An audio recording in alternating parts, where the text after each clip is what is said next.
For my first flight, I decided to come out here to the soccer park near my house. It's a big, wide open space. There are some soccer nets and some trees, so hopefully I don't hit any of those on my first flight. And there's a couple things that I did notice. So the remote does ship with full power. You can see there all 4 lights are on, but the drone, however, ships dead. And it does tell you that you must charge it before the first flight. So that's something to be aware of, guys. And also it doesn't ship with a USB card, so I had to stick one in there. It's right down under the bottom. But other than that, it's all charged and ready to fly. And you know, for this section of the video, I actually did not bring my big camera. It was just too much equipment to handle the drone and the camera and everything. So I actually need this camera to plug into the remote because this is my phone. So I'm going to have to just switch to only drone and app footage for now. So let's get this thing into the drone. Connected. All right, guys, so I have the app downloaded. I have the drone connected. You can see me on the screen there. But we're going to take, before we fly, I'm going to take a quick look at the app here, and then we'll get this thing up in the air. We'll get some shots. All right, so this is your app, guys. There's all kinds of information here. We're going to just kind of skip over a lot of it. We're going to skim through this and look at the important stuff. One of the most important things is your resolution here. So you click there, you can see 4K, 2.7K, and 1080p. I'm going to leave it at 4K, 30 frames per second. That's good. Your 3 dots here, guys, that's where a lot of your menu is. So the first thing you're going to want to do, it's defaulted to beginner mode. You're going to want to turn off beginner mode or leave it on if you want to feel safe. That's fine with me. But I've actually flown it a couple times here, so beginner mode, I'm going to turn that off. I have mine set to kilometers. You can set it to feet or meters. There's all kinds of settings here. I'm going to leave it at video speed because it is smoother. Signal lost. You do not want it to land when signal is lost, because if you're flying over water, it'll just land.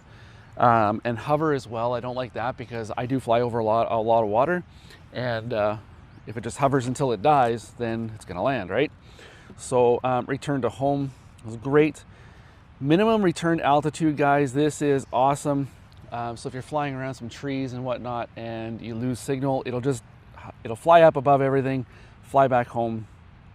That's good to have. So I have a virtual fence. I have my altitude set to 60 meters. I have my distance set. Let's increase that a bit. Let's increase both of them. Agree. Why did it freak out? I'm going to do that. Guys, there's all kinds of calibration tools, controls. Camera, I've got it set to auto white balance. I have a grid turned on. I have grids turned on with every camera that I have. It's just something that I do. Guys, I did stick a new card in here. I'm going to format it just to be sure that the drone likes it. But let's get out of here. That's your settings. So guys, this drone is super simple to actually take off. On my last drone, I basically had to perform a Haruken on my controller to get it to go. For those of you who know what a Haruken is, you know that's not an easy feat. I had to basically up, down, towards, back and forth. I had to do all kinds of crazy stuff with my controls just to get the drone on. This one here, you basically just tap a button. So this one here, you basically just tap a button and swipe, and there it is. Home point refreshed. Hi, so we're off to the races, guys. We're gonna get some footage. So now that we're in the air, actually landing is just as simple. Just press the down button and it'll ask you if you want to land or return. Just land. Nice and simple, except I did hit the bench. First thing I want to do is test that gimbal. So guys, one thing I will note is that every single time you turn the drone on, it refreshes the home point. So if you walk away and you want it to fly to you when it returns to home, make sure you refresh your home point. So guys, I'm just going to whip it side to side, back and forth to test the gimbal. And I wish I could show you in real time how that gimbal's responding, but I'll show it to you on the phone here. But guys, I am whipping this thing side to side, back and forth, and just watch that horizon. That gimbal does a great job. That horizon isn't moving, guys. It's staying level. Whoa, overshot it. Almost hit a tree. But yeah, check this out.